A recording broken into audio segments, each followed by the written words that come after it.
Bonjour, aujourd'hui je te parle des darknets. Alors commençons par un peu d'explication. Le web que tu vois tous les jours via Google par exemple, c'est 5% du web. Les 95% restants, c'est le deep web, le web profond ou le web caché.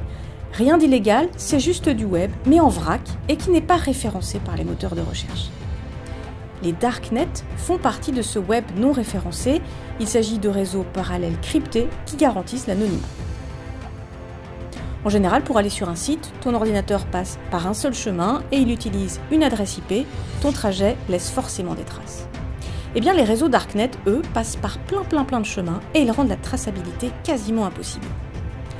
Certains darknets sont plutôt des outils qui permettent des échanges sécurisés entre leurs membres, mais d'autres sont plus gros, ils ont de vrais écosystèmes avec des mails, des blogs, des messageries. Et tu l'as compris, l'intérêt d'utiliser un darknet, eh bien, c'est le cryptage et l'anonymat. Très utile donc pour les lanceurs d'alerte ou les dissidents politiques. Le darknet permet l'échange d'informations ou de contournement d'interdiction d'accès à des sites.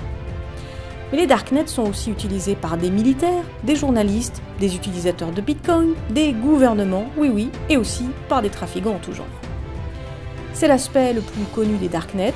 Certains hébergent des supermarchés de la drogue, des sites pédopornographiques ou encore des informations pour se procurer des faux papiers ou commettre un attentat. L'un des darknets le plus connu, c'est Tor, pour The Onion Router. Tor permet de surfer de façon anonyme sur le web et le deep web, mais aussi d'accéder à des marchés beaucoup plus illégaux. Tu l'as compris, les darknets ne sont pas forcément illégaux, c'est plutôt leur utilisation qui peut être répréhensible. Reste encore une notion, le dark web. Il s'agit d'une partie du deep web, une partie très noire qui concentre des activités carrément illicites. Et on accède au dark web via un darknet, bien sûr. Note que les deux notions sont parfois confondues. Pour t'éclairer, quelques liens sous la vidéo comme d'habitude. À bientôt!